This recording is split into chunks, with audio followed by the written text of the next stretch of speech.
going into the holes, into the rocks, the caves of the earth, for the fear of the Lord and for the glory of his majesty, when he arises to shake terribly the earth.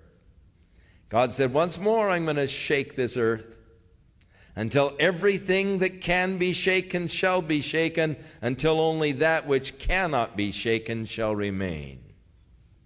And all of these lofty works of men, man, I wouldn't want to be downtown Los Angeles when this shaking takes place. All of these lofty works of men brought low.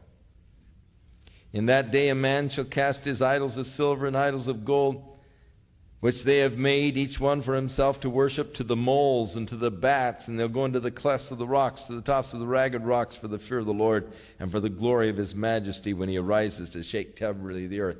You read how that in Athens and in Italy there, after the earthquakes, the people were living outside. They were afraid to go back in the houses because of the shaking and all. Be the same experience, only on a worldwide basis, where people will be afraid to move back in the houses, and they'll get a cave or something to live in for a while, for fear of the shaking that has taken place as God once more shakes the earth terribly. Cease ye from man, whose breath is in his nostrils. In other words, don't trust in man. He has to breathe just like you do. Better to trust in God. Put your confidence in him. For wherein is man to be accounted of? For behold, the Lord of hosts does take away from Jerusalem and from Judah the stay and the staff and the whole stay of bread and the whole stay of water, the mighty men and the man of war, the judge, the prophet, the prudent, the ancient, the captain of 50, the honorable man and the counselor, the cunning artificer and the eloquent orator. And I will give children to be their princes, and babes shall rule over them.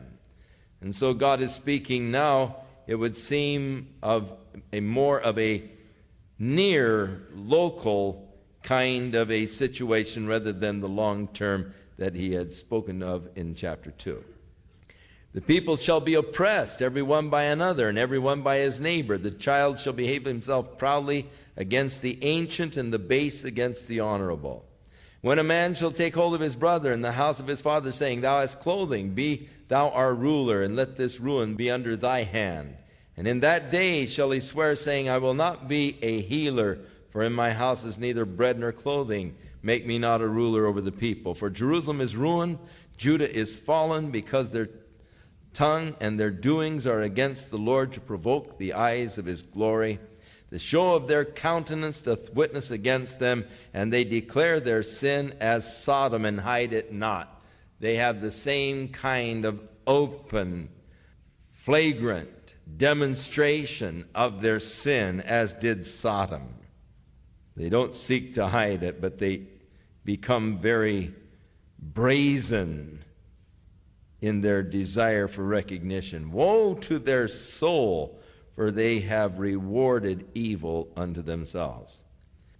Now say to the righteous, now he's to comfort the righteous. In the midst of all of the devastation that is to come, say to the righteous that it shall be well with him.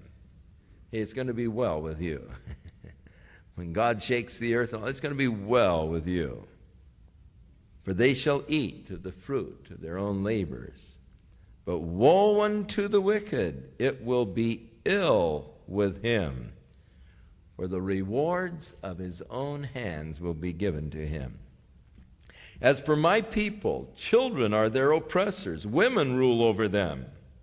O my people, they which lead thee cause thee to err, and destroy the way of thy paths. God's talking about the corrupted government at that time. Sounds sort of familiar. The Lord stands up to plead and stands to judge the people. The Lord will enter into judgment with the ancients of his people and the princes thereof, for ye have eaten up the vineyard, the spoil of the poor is in your houses. What mean ye that you beat my people to pieces and grind the faces of the poor, saith the Lord God of hosts? Moreover, the Lord saith, because the daughters of Zion are haughty, and they walk with stretched forth necks and wanton eyes, walking and mincing as they go, and make a tinkling with their feet. Therefore the Lord will smite with a scab the crown of the head of the daughters of Zion, and the Lord will discover their secret parts. And that day the Lord will take away the bravery of their tinkling ornaments about their feet, and the cauls and the round tires like the moon, the chains and the bracelets, the mufflers, the bonnets, the ornaments of the legs, and the headbands, and the tablets, and the earrings, and the rings, and the nose jewels, and the changeable suits of apparel, and all of the mantles, and the wimples, and the crisping pins, the glasses, the fine linen, the hoods, the veils. And it shall come to pass that instead of a sweet smell there shall be a stink, instead of a girdle a tear, and instead of a well-set hair baldness, and instead of the stomacher a girding of sackcloth, and burning instead of beauty. And thy men shall fall by the sword, and thy mighty in the war, and her gates shall lament and mourn, and she, being desolate, shall sit upon the ground. And here God is describing the judgment that is to come upon Judah and Jerusalem for their iniquity. Speaking of the proudness and of the material aspects of their lifestyles, but how things were going to be changed because they didn't take God into consideration in their lives. How Judah and Jerusalem were destroyed and ravaged by Babylon. Isaiah looks on through the Lord to the future. In that day 7 women shall take hold of one man, saying, we will eat our own bread, we will wear our own clothes, only let us be called by your name, to take away our reproach. It was a reproach to a woman in those days, of course, not to bear a child.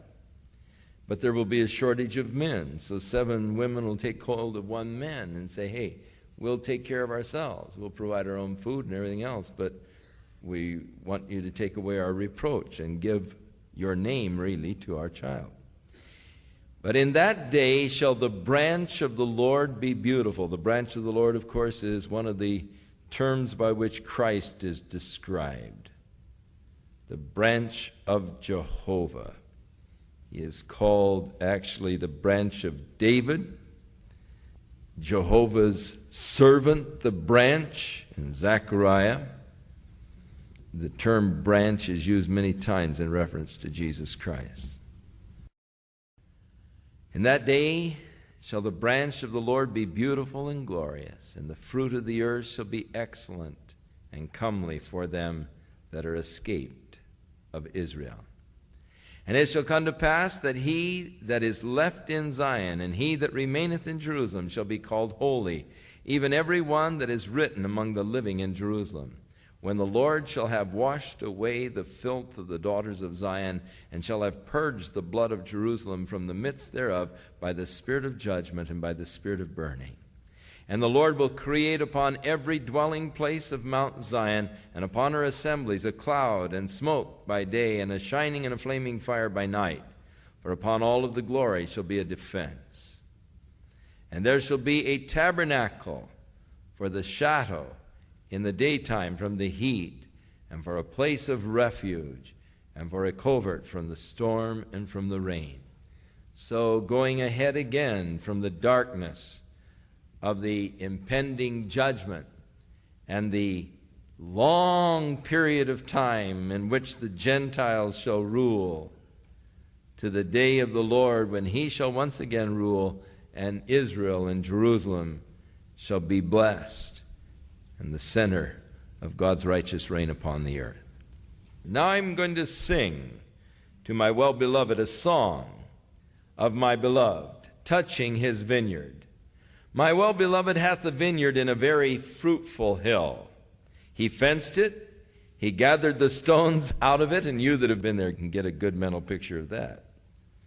And he planted it with the choicest vine. He built a tower in the midst of it. Some of these watching towers you'll still discover over there. And while they are taking care of the crops and harvesting during the summer and autumn period, they live in these towers out in the midst of the fields. So he built a tower in the midst of it, and also he made a winepress therein. And he looked that it should bring forth grapes, but it brought forth wild grapes.